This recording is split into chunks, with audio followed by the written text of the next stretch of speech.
अस्सलाम वालेकुम, hello and welcome to sports room. मैं हूं आपका मेज़बान नजीबुल हसनैन। नाजरीन, 2021 रुखसत हो रहा है, 2022 आने वाला है और 2022 आएगा और सबसे बड़ी लीग पीएसएल का 7वां एडिशन साथ लेकर आएगा और जिसमें स्टार्स जगमगाएंगे। इस पर हम आज के प्रोग्राम में पीएसएल के हवाले से भी बात होगी और साथ साथ आपको बताएंगे कि T20 cricketer of the year के लिए आईसीसी की नामजदगियों का ऐलान भी हो गया है और उस पर भी बात होगी। प्रोग्राम में मेरे साथ मौजूद हैं आपके जाने पहचाने फास्ट बॉलर तनवीर अहमद और शोला बयां। अस्सलाम वालेकुम, वेलकम टू द शो।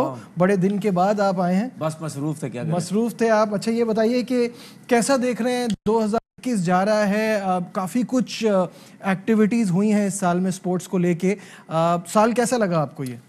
देखें, बहुत अच्छा लगा मुझे। हम क्रिकेट के हिसाब से बात कर रहे हैं, जो हमारी क्रिकेट बोर्ड में या इन चीज़ों में जो भी चेंजिंग्स हुई हैं वो एक तरफ हम देखें कुछ चीज़ें बहुत बेहतर लगी हैं, इसमें कोई शक नहीं है। हर साल आप कोई ना कोई चीज़ें अपनी इम्प्रूव करते हैं। पीएसएल के हिसाब से बात करते हैं, ये हमारा जो ब्रांड है हर साल जो है वो मजीद इम्प्रूव हो रहा है, ऊपर जा रहा है इसकी और पॉपुलैरिटी बढ़ रही है। बिल्कुल अच्छे से अच्छे प्लेयर्स आ रहे हैं और हमारे लड़कों की परफॉर्मेंसेस भी हर साल पीएसएल में बड़ी अच्छी हो रही है। तो मेरा ख्याल है इससे अच्छी बात कोई हो नहीं सकती। और साथ साथ ये भी कि ए स्पोर्ट्स पे एचडी पे मैचेस देख पाएंगे तो पब्लिक के लिए भी बहुत अच्छा है, फैंस के लिए बहुत अच्छा है। बहुत खुशी की बात है कि ए स्पोर्ट्स पे मैचेस भी आएंगे और लोग देखेंगे भी। तो मेरे ख्याल में ये लोगों के लिए भी बड़ी अच्छी चीज़ होती है कि वो भी इस चीज़ को ए स्पोर्ट्स पे टीवी चैनल्स पे वो देखेंगे। तो मेरे ख्याल में पूरे पाकिस्तान के लिए और हमारे लिए, आपके लिए भी बहुत अच्छी चीज़ें होती हैं कि चीज़ें डे बाय डे इम्प्रूव होती हैं, जिसके ऊपर हम लोग हर साल बात करते हैं कि ये चीज़ें बेहतर होनी चाहिए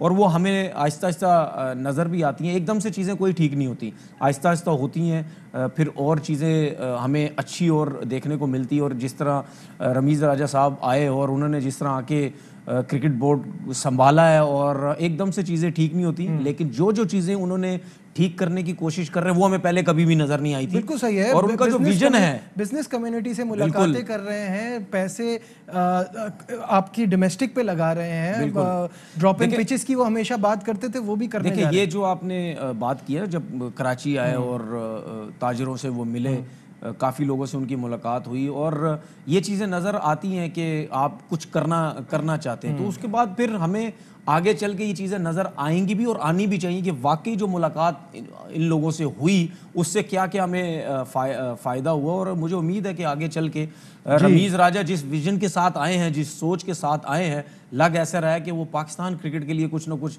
करना चाह रहे हैं। इनसे पहले माजरत के साथ जितने भी लोग आए, ऐसी ये चीज मुझे नजर नहीं आई उनमें से। एडवांटेजेस भी है ना रमीज राजा को, एक तो क्रिकेट खेले में क्रिकेट को समझते हैं, फिर एक्सपोजर उनका बहुत ज्यादा है, दुनिया देखिए क्रिकेट को लेके और बहुत चीजों को समझे हैं। ये तो बात आप सही कह रहे हैं, लेकिन बहुत से ऐसे भी लोग आ चुके हैं, वो उन्होंने भी काफी क्रिकेट को उनका आइडिया था, लेकिन उस तरीके से शायद वो काम नहीं कर सके।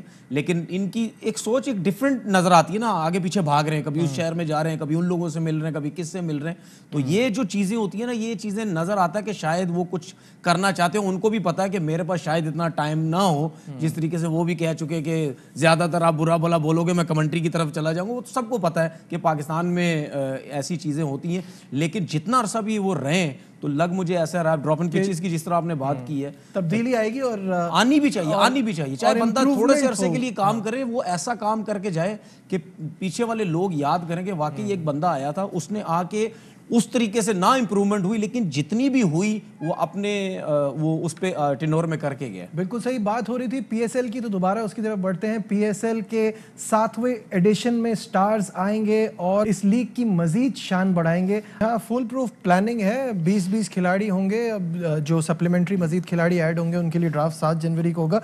टीमों पर अगर एक नज़र डालें, और मुझे ऐसा लगता है जैसे कराची की, कोयटा की, पेशावर की टीमें ये वो टीमें हैं जो बड़ी बैलेंस नज़र आती हैं।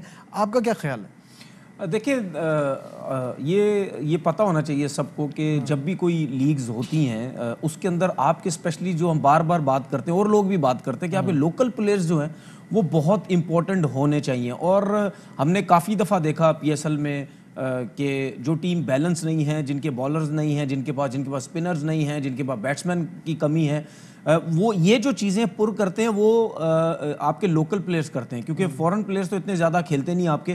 तो जब लोकल प्लेयर्स होते हैं तो मेरा ख्याल है, जिस तरह आपने कोयटा की बात की है, कराची की बात की है, तो ये जो हैं इस दफ़ा मुझे बैलेंस टीमें लग रही हैं। और स्पेशली कोयटा ने जिस तरीके से लास्ट ईयर जो क्रिकेट खेली थी, मेरा ख्याल है वो ज़्यादा बेहतर करने की कोशिश करेंगे। बाकी जो दो प्लेयर्स लेने हैं हर टीम ने, उसमें कुछ प्लेयर्स ऐसे हैं जो मुझे ऐसा लगता है मिसिंग हो गए हैं। वो जिस तरह जाहिद महमूद की हम बात करें, वो आपका पाकिस्तान की डोमेस्टिक क्रिकेट का टॉप लेग स्पिनर है, उसका नाम नहीं है। फिर उसके बाद सोहेल खान जो हैं, उन्होंने लास्ट ईयर मुल्तान सुल्तान से बड़ी अच्छी उन्होंने बॉलिंग की थी। फिर उसके बाद इब्रार जो हैं वो नहीं है। तो मेरे ख्याल में ये दो इनको कंसीडर करना चाहिए आपको कंसीडर। और देखिए, कंसीडर इस वजह से करना चाहिए, ये अपकमिंग प्लेयर्स हैं, ये ऐसे नहीं है इनकी क्रिकेट खत्म हो गई, अपकमिंग प्लेयर्स हैं। इब्रार बहुत अच्छी परफॉर्मेंस देता है, जाहिद महमूद टीम के साथ है इस टाइम, टेस्ट टीम के साथ, सोहेल खान बहुत अच्छी परफॉर्मेंस दे रहे हैं। तो और प्लेयर्स भी हैं, कंसीडर ज़रूर करना चाहिए। ऐसा नहीं है कि एकदम से आप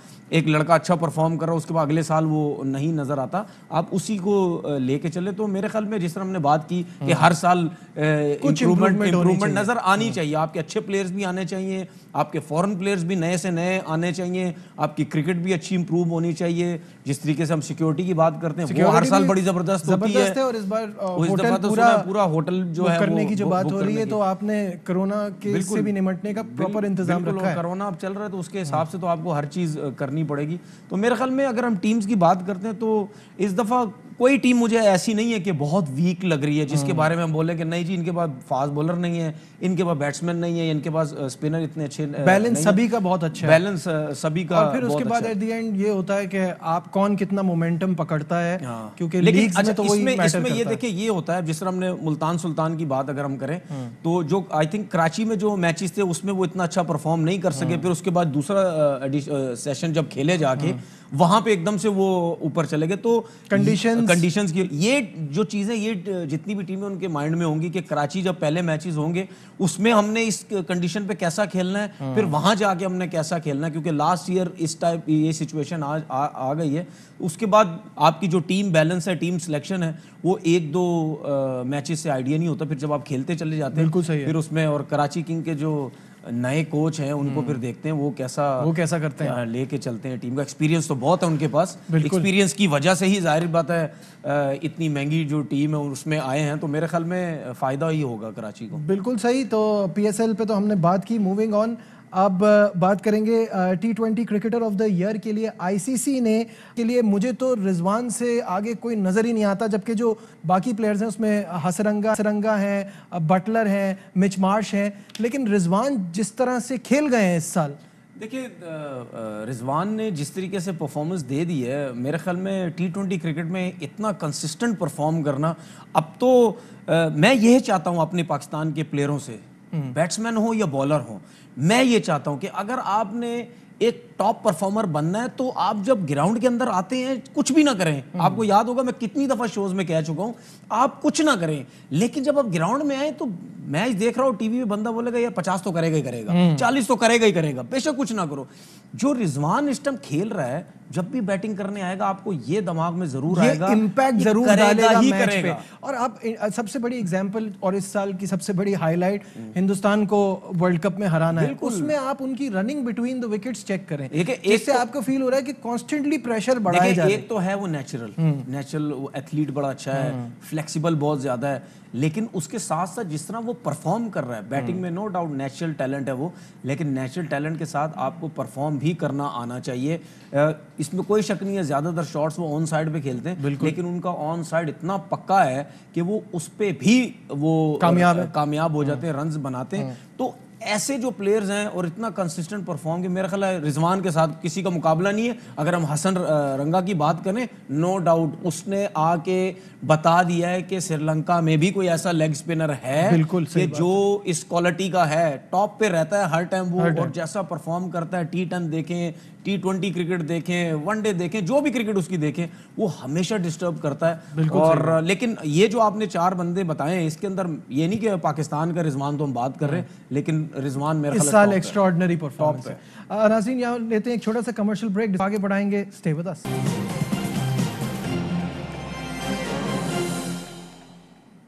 glad to have you back in sports room. Tanvir Ahmed हमारे साथ स्टूडियो में मौजूद है। नाजरीन, आपको यहाँ बताएं कि कराची में कायद-ए-आज़म ट्रॉफी का फाइनल जारी है।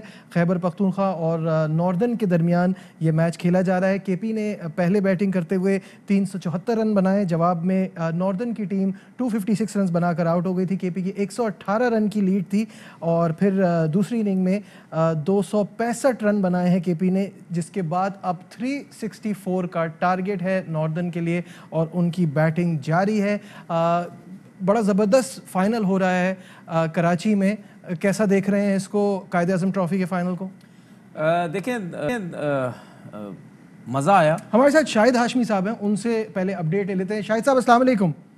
वालेकुम अस्सलाम। शाहिद साहब, बड़ा मज़ेदार फाइनल हो रहा है। बीच में एक दिन बारिश की वजह से ख़राब हो गया था, लेकिन ओवरऑल केपी की परफॉर्मेंस बहुत अच्छी रही है। जाहिर है कि अगर बारिश का एक दिन ज़ाया ना होता तो ये फैसला कुन होता। नॉर्दर्न को बड़ा टारगेट मिला हुआ है, वो रन बनाने की तरफ तो नहीं जा रहे, लेकिन इस फाइनल में जो पॉइंट्स की बुनियाद पर केपी ये टूर्नामेंट जीत गई है।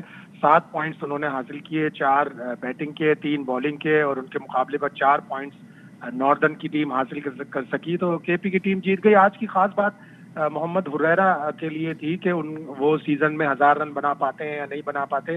सिर्फ 14 रन की कमी से वो एक ऊंचा शॉट खेलकर आउट हो गए। उन्होंने 50 रन बनाए, सीजन का तीसरा 50, सीजन का 5वां 50 और 300 उन्होंने किए, जिसमें एक 100 भी है। पहले सीजन में इतने रन बनाना बहुत कमाल की बात है और मोहम्मद हुरैरा यकीनन एक फ्यूचर स्टार हैं। तो केपी ऑलमोस्ट ये फाइनल जीत चुकी है। अभी मैच तो जारी है, आप सिर्फ ये पॉइंट्स की बुनियाद पे कह रहे हैं कि केपी जीत जाएगा? जी बिल्कुल ऐसा ही है। जाहिर है फाइनल में अगर आप आउटराइट विन नहीं करते तो आप जो पॉइंट स्कोर करते हैं बैटिंग और बॉलिंग के जो पहले से डिवाइस किए हुए पॉइंट सिस्टम, उसके तहत केपी को बरतरी हासिल। बहुत बहुत शुक्रिया। शाहिद हाशमी साहब हमारे साथ थे। पॉइंट्स की बुनियाद पे 2-3 चीज़ें मैं इसमें ऐड कर रहा हूँ, जिसमें हम कहते हैं ना कि चीज़ें इंप्रूव होनी चाहिए। जो मुझे लगा, मैंने ये एक तो पहली बात जो 1000 रन होने वाले हुरैरा के फ्यूचर नहीं है मेरे हिसाब से। पाकिस्तान में जिस तरीके से चल रहा है, एक टेस्ट मैच, एक फर्स्ट क्लास में 100 पाकिस्तान टीम में आ गया, एक सीजन में 1200 रन कामरान गुलाम पाकिस्तान टीम में आ गया। तो जिस तरीके से सिस्टम चल रहा है हमारे मुल्क का, तो हुरैरा को भी मैं चाहता हूं कि नेक्स्ट टेस्ट सीरीज के अंदर पाकिस्तान कहते हैं ना, नहीं, नेक्स्ट टेस्ट टीम में पाकिस्तान की तरफ से इसका नाम आना चाहिए, ठीक है ना? क्योंकि 1200 वाला एक सीजन में आ गया पाकिस्तान टीम में, 100 वाला एक पाकिस्तान टीम में आ गया। तो जो उल्टा सिस्टम चल रहा है, तो उस हिसाब से तो हुरैरा को नाम आना चाहिए पाकिस्तान टीम में, और मैं देखना भी चाहता हूँ। अगर नहीं आएगा तो फिर हम सिलेक्शन पे बात करेंगे। हालांकि हम नहीं चाहते, लेकिन जो सिस्टम चल रहा है, ये जो हम बात कर रहे थे, इंप्रूवमेंट की चीज़ें होनी चाहिए।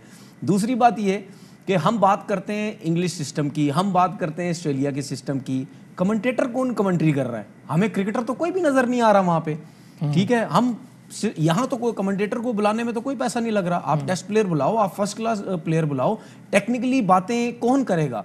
एक चीज़ मैं सुन रहा था मैच के अंदर, एक कमेंटेटर ने बात ये की कि आई थिंक पहले दिन का सेशन था या दूसरे दिन का था, उन्होंने बात की जी अभी लाइट्स, जब अंडर लाइट्स आप बॉलिंग करेंगे तो फास्ट बॉलर्स को बहुत ज़्यादा स्विंग मिलेगा, इस किस्म का होगा। जिस टाइम वो बात कर रहे थे उस टाइम तो वेदर इतना अच्छा था, वैसे ही कराची में कितने दिन से वेदर ठंडा है। तो ये टेक्निकली बातें होती है। ये क्रिकेटर सुने, ये क्रिकेटर कभी भी ये बात नहीं करेगा, उसको पता है कि लाइट्स ऑन है या नहीं है, इस वेदर के अंदर भी बॉल स्विंग होगा, ठीक है? दूसरी चीज़ जो मैंने आपको कमेंट्री की बताई, हमें ये चीज़ें इंप्रूव करनी है, क्रिकेटर लाके बिठाएं। उसके बाद ये केपीके ने जितना लंबा टोटल किया, उस 2 से 3 आउट हो चुके थे जब इसने इफ्तिखार ने और कामरान गुलाम जब आए थे बैटिंग करने, तो इनकी तरफ से वकास आई थिंक अहमद एक फास्ट बॉलर थे जिन्होंने 2 आउट किए हुए थे। 5 ओवर में 2 आउट किए में आपने उसको हटा दिया, तो ये चीजें हमें मूसा को लगा दी थी आपने। हम क्या करते थे, या हमारा कप्तान क्या करता था, जब अगर हम 5 ओवर में हमने 2 आउट किए में, तो हम तो 10 ओवर का स्पेल करते थे कि अभी 3 तीसरे चौथे 5वें नंबर के प्लेयर्स को आउट करें, हम दबा दें दूसरी टीम को। ये कुछ चीजें हैं जिनको इंप्रूव करने की जरूरत है। और फाइनली आखिरी टॉपिक हमारा है एशेज, जिसमें इंग्लैंड का बड़ा बुरा हाल है और रिकी पॉन्टिंग ने अब ये कहा है कि इंग्लैंड की जो साइड है ये अब तक की बदतरीन साइड है जिसने इंग्लैंड का दौरा किया है। तो मेरा सवाल ये है कि जब पाकिस्तान 2017 के टूर में बुरा खेल रही थी तो इयन चैपल का क्या कहना था, पहले नाजरीन को वो दिखाते और फिर उस पर तनवीर से बात करेंगे। Lost 12 test matches on the trot in Australia. Cricket Australia have got to start saying, well, listen, if things don't improve, we'll stop the invite. You can't continue to have that sort of cricket. जी, Ian Chappell ने उस वक्त तो ये कहा था कि cricket Australia को सोचना चाहिए, इनको अगर ये ऐसा खेल रहे हैं तो बुलाना नहीं चाहिए। तो अब इंग्लैंड जैसा खेल रहा है, इतना बुरा तो हमने रिसेंट टाइम्स में किसी को खेलते हुए नहीं देखा। उसका रीजन है, अगर आप जॉस बटलर को देखें वो इससे पहले आई थिंक ऑस्ट्रेलिया में खेले भी नहीं क्रिकेट कभी भी। अगर मैं गलत हूं तो माजरत। अगर आप मलान की बात करते हैं वो 2-3 टेस्ट मैच खेले हैं। आप जो रूट की बात करते हैं वो आई थिंक कुछ 5-6 कुछ टेस्ट मैचेस अगेंस्ट ऑस्ट्रेलिया। मैं इन ऑस्ट्रेलिया की सारी बात कर रहा हूं।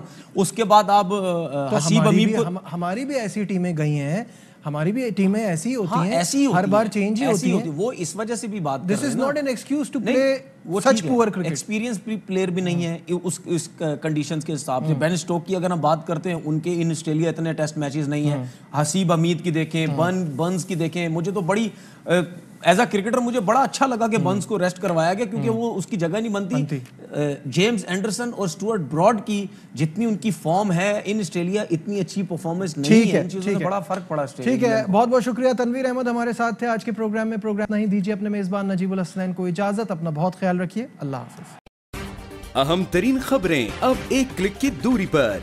आपके पसंदीदा टॉक शोज हों या अहम मुल्की या गैर मुल्की शख्सियात की न्यूज कॉन्फ्रेंसेस, हर लम्हा बाखबर रहने के लिए सब्सक्राइब करें हमारा YouTube चैनल। मौसम की सूरत हाल हो या खेल के मैदान से खबरें, अपने मोबाइल फोन से मुल्की और बैनुल-अक़वामी अहम खबरों तक रसाई के लिए डाउनलोड कीजिए मोबाइल ऐप। बावसूख ज़राए से मुसद्दिका खबरों, तज्ज़ियों और तबसरों से मुस्तफ़ीद होने के लिए विजिट कीजिए पाकिस्तान की सबसे बड़ी न्यूज वेबसाइट www.arYnews.tv।